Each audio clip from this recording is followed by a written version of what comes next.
In lieu of my lecture, that's the blues.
so good to be here this afternoon and evening.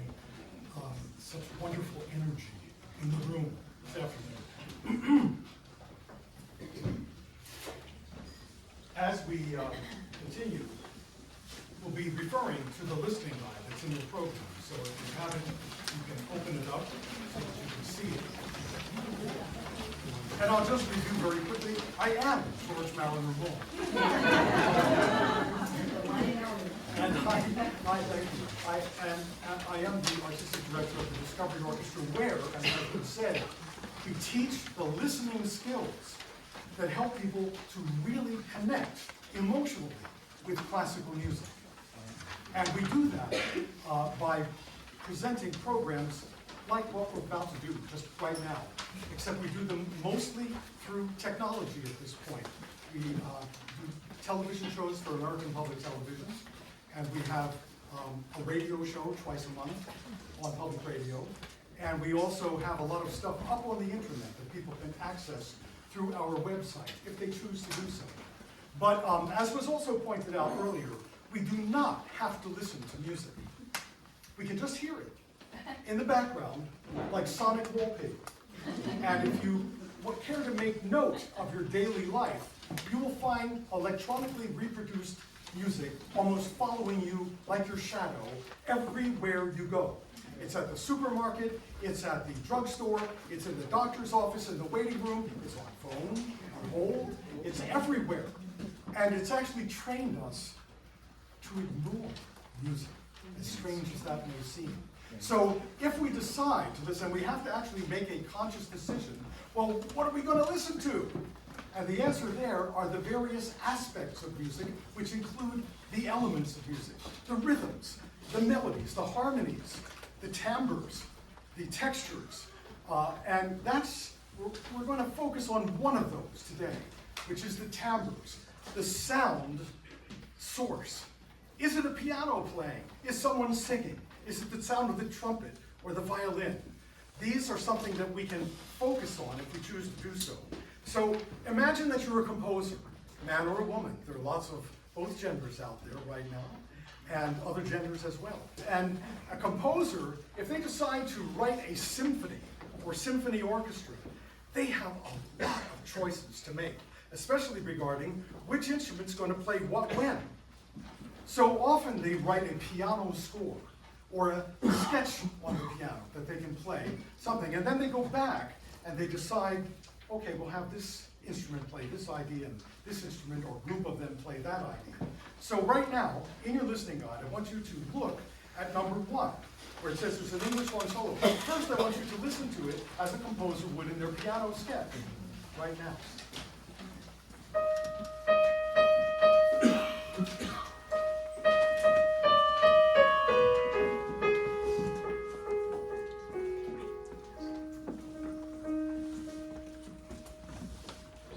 Now, it's almost like magic. Listen to what happens when that idea gets clothed in the sound of the English horn.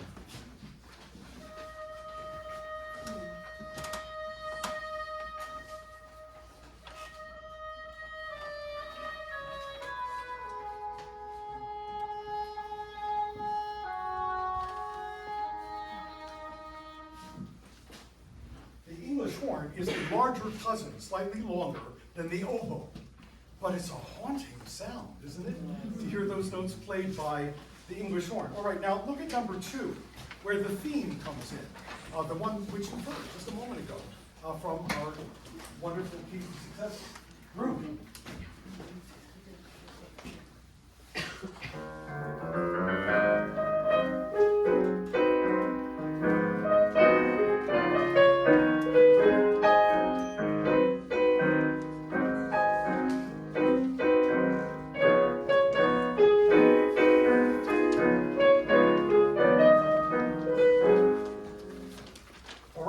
Idea. Now, the composer still says, okay, what am I going to choose to have this music clothed in? And he decides to give a solo trumpet with a mute in the bell. Now, if you've watched trumpet players play, often they play just with the bell completely unobstructed, open. but they also have a group of mutes, a set of them, that are sort of sitting beside them. And if you put in a certain mute, it sounds a certain way. It changes the sound of the trumpet altogether. Now, he creates a little duet going on here. The trumpet does the main song, and the French horns, who are not big, and therefore actually a lot louder in this context, they're sort of like, yeah, inside. So we have the trumpet, and then we get the French horns. I'll do a little miming, but listen to the difference in these timbres as we listen to all of the music at number 2.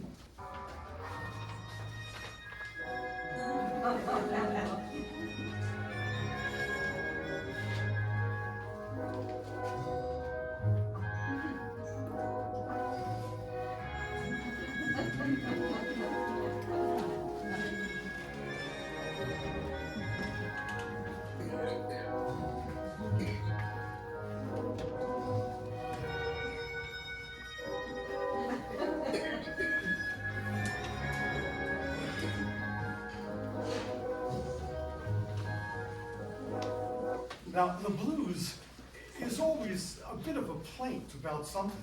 It might be too hot, it might be too lonely, it might be all sorts of things. This is very sensual blues. This gets to the core. Okay. So, now let's skip on, because we're not going to go through everything today, but we are going to listen to the whole piece in a bit. Look at number 3, excuse me. I can't read without my glasses. Number 5. Number 5 in the listening guide. Now here, you just have to fill in the blank. What group of instruments? Now there is a big visual hint at number 5. Okay, but fill in the blank at number 5 in your listening guide.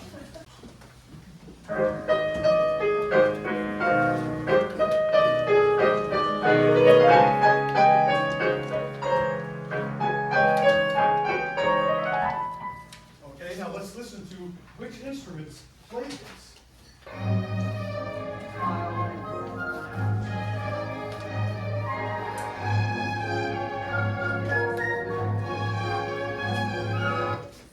Those masked people. The violins, right, the violins. Now, what we're going to do is start at number 4, where the bassoon has a tiny little solo. That's on the first page. We're going to start at number 4 and proceed through number 5. And answer the following question. What happens to the music? It says the music gets blank and blank. Okay, so you have 2 things to figure out about what happens to the music at number 5 after the violins come in.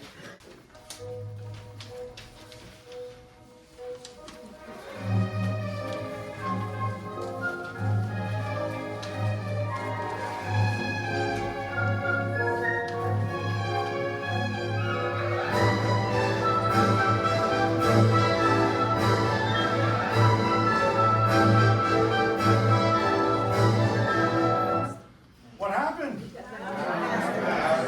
Louder and faster, yes. And of course, when a composer decides to do that, it's on purpose. They want to get us moving. They want to get us moving. And even if we're being very polite in the concert hall, sitting there like all people do at symphony concerts, the composer's hoping that something's going on inside you when we get faster and louder. All right, now look at number 7. And it says there that the violins play with a new rhythmic pattern underneath them. So as you listen to this, first we're going to listen to the piano play it, and then we'll listen to the orchestra play it.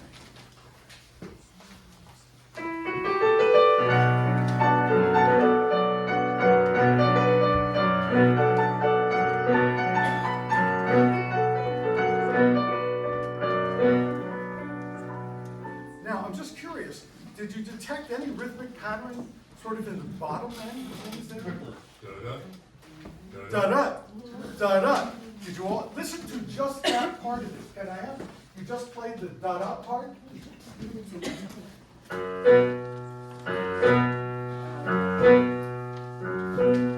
We haven't had that rhythm before, all right? So it lasts for a little while. I'm going to make it a little bit harder, although there is a hint in the listening guide, which instrument is playing that rhythmic pattern in the orchestra. You know, you've got 60 string players all the woodwinds and all the brasses and a bunch of percussionists. There's a lot of people on stage, maybe 85, 90 people on stage. Which one does he pick to play that rhythm?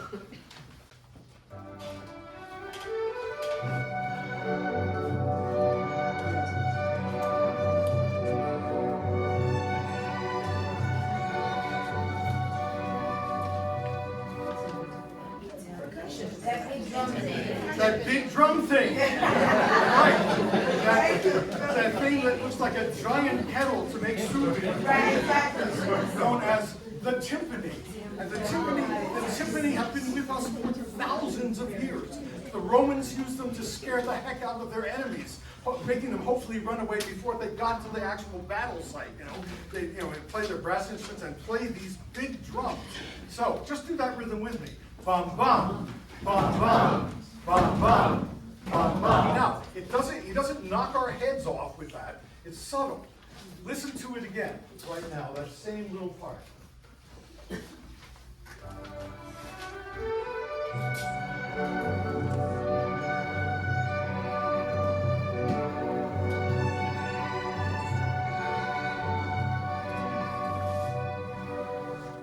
When we decide, and again we have to decide to give music our full attention, our hearing, as you know, is on 24/7. That's for a good reason, because it's also our early warning system.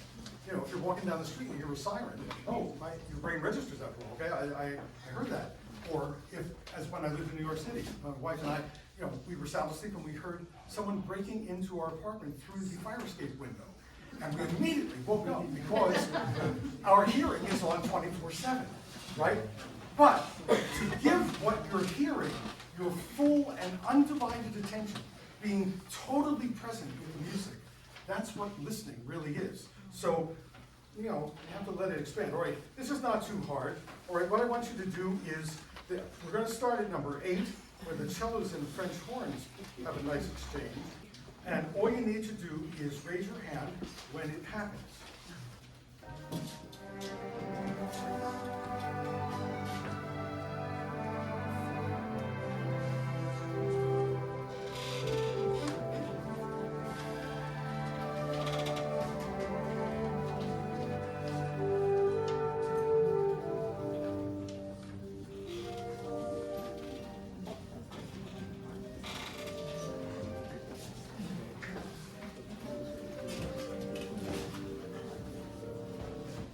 Is such a delicate timbre. Well, listen to it on the piano.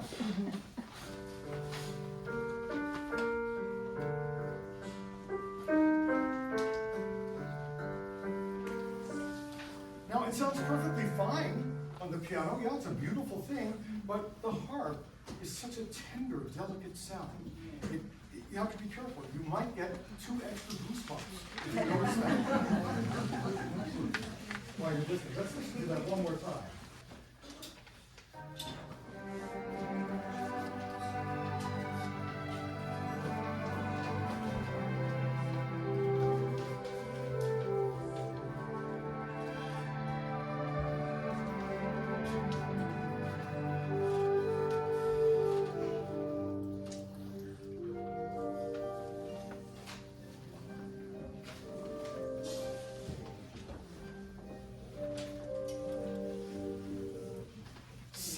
Can delight our senses. You don't have to knock us over the head with them. Sometimes it can be very, very. All right, now look at number 11. This was the joke I played on. At number 11, the violin sort of take over, and at B, when we get to B, it is the loudest point in this piece. He writes the word FF, which is short for fortissimo in Italian. It's not as loud as possible. That would be fortissimo with 3 F's, but it's very loud here. And he means it to be. He wants us to really be moved by this sound. But then something else happens at C. So your mission, if you choose to accept it, is to notice what happens at C, where I have the yellow highlight, okay? So let's listen to the piano play this passage.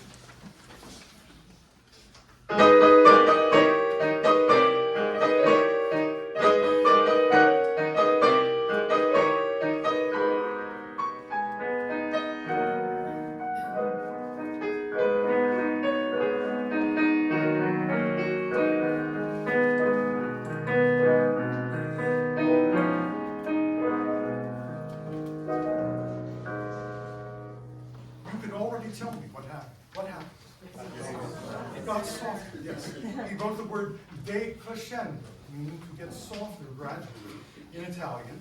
And we need to notice this. Okay, let's listen to the orchestra play this passage.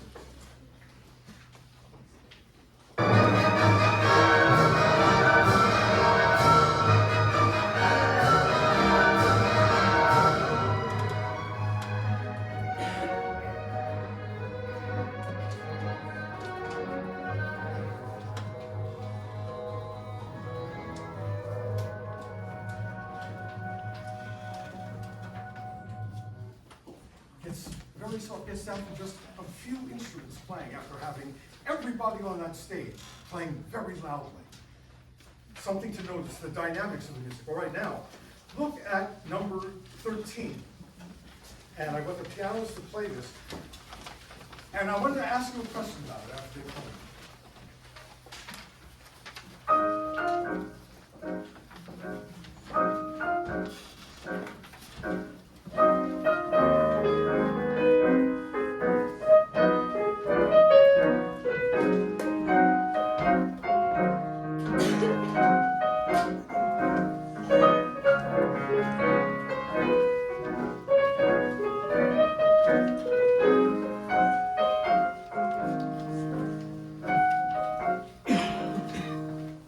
Does this music sound like any other music in this listening guide? Yes. What? No, because. Which number? Which number? Beginning, somewhere. One. What? Yeah. One Somewhere in the beginning. or two, maybe? Two? Okay, just for 1 second, I'm going to listen to a little bit of Here is two.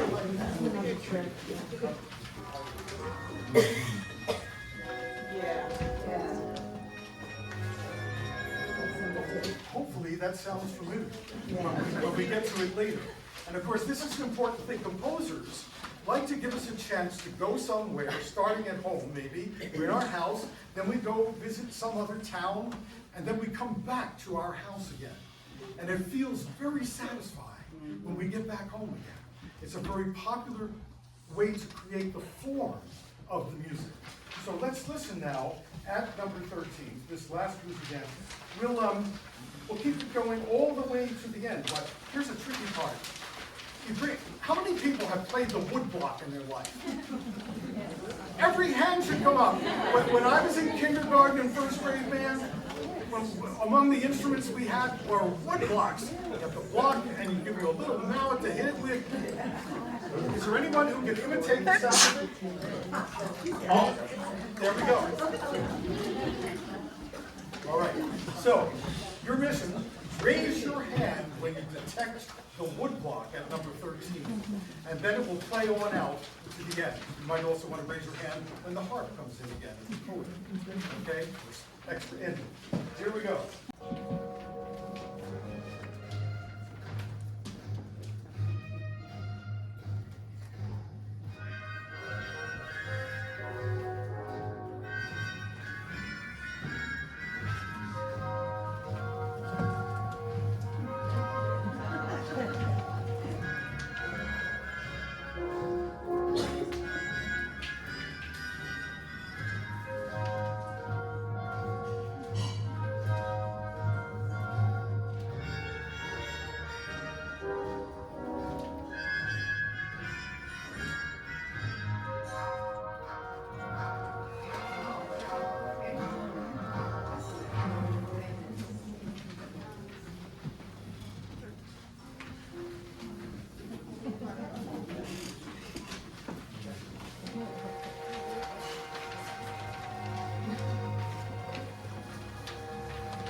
Last chords.